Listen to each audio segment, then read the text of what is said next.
After reviewing Area 51 for the PS1, again, it's like poetry, so if they rhyme. I thought I'd look at the other rail shooters for the PS1. Sadly, Time Crisis is still a piece of crap that doesn't work. I can't get it to work no matter what. I tried changing the settings, I tried recalibrating. It's just I can't get past this one part because the damn thing does not work out when it comes to shooting that one guy. So I'm just assuming that this is how it normally is, unless it's a part of the current version of the emulator. Anyways, not sure how G-Man Lives got it to work. Oh well. Eventually, I will try to get Time Crisis to work because I want to review those games eventually. But hey, let's talk about crappy rail shooters instead, like Maximum Force. Just like Area 51, the game uses FMV with motion capture layered on top. At least that game had an excuse for the time period it came out in and the fact that it was the first by the developer. Now they reused the assets to make a 90s AF cringe fest of unbalanced fecal matter.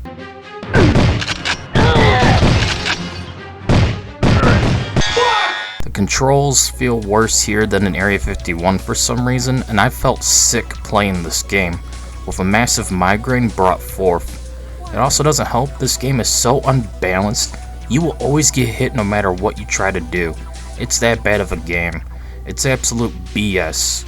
A total freak show of a game that even AVGN would never cover just because it's so bad.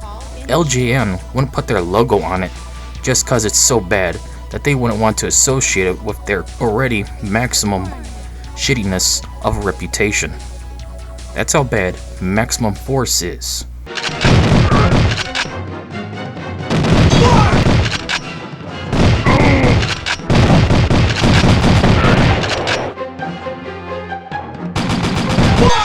You sickeningly move through random levels, shooting the same party city costume people over and over again. It's just like 3 or 4 people doing everything with slight color swaps and costume changes. Just like, how bad of a budget does this game have? That's awful. And speaking of awful, there's so many cheap shots where enemies appear so far away from you, you can't see them until they shoot you and it's too late and you lose a life. Or they appear out of the corner and you can barely get your cursor over there in time to shoot them and they take a life.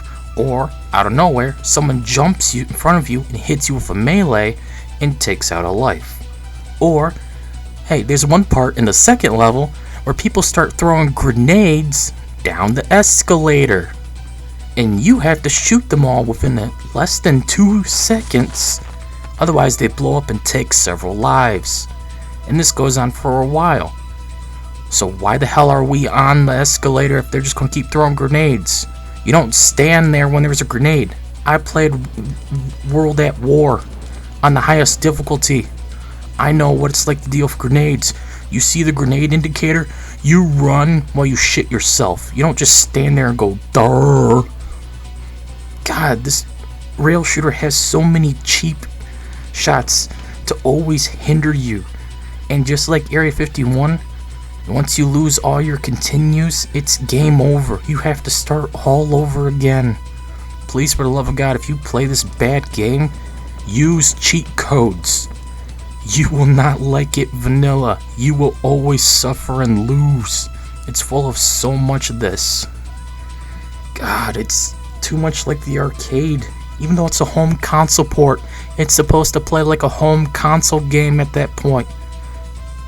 This is one of the problems with this era of gaming, especially with the NES. They wanted to port over the vanilla arcade game over with downgrades to the graphics and stuff for obvious reasons, but keep all the bullshit quarter milking mechanics intact. Ass! And you can't do that with the home console because you can't insert quarters into your console to keep playing.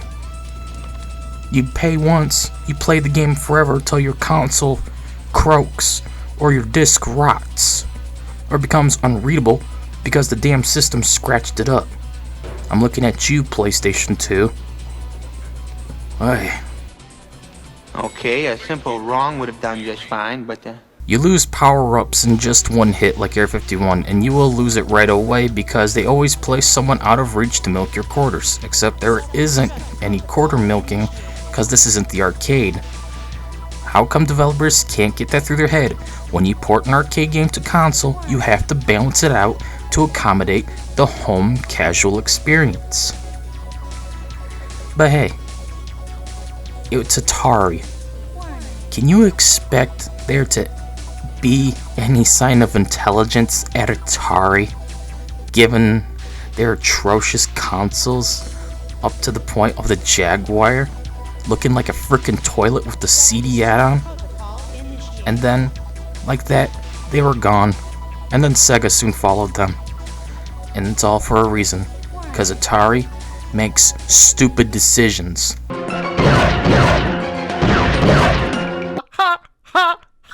There isn't much else to talk about as the game is short, unbalanced, boring, sickening, and just awful. Maximum Force is a maximum shit pile of bad ideas and poor executions. So let's get to the score.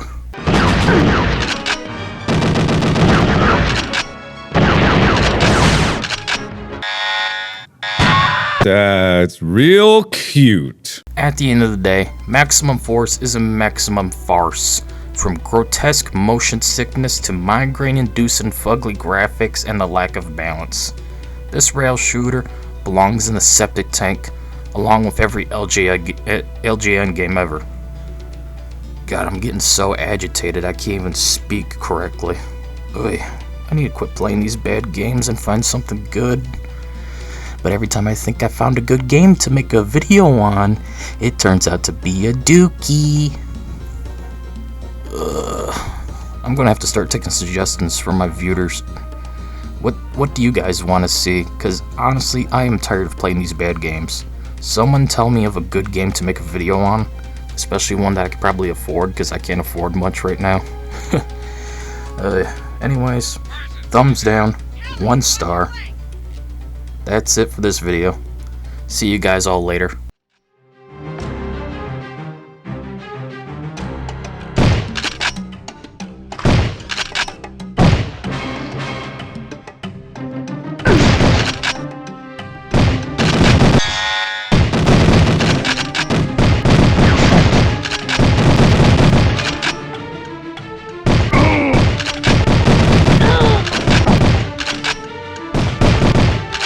It was at this moment that he knew he fucked up.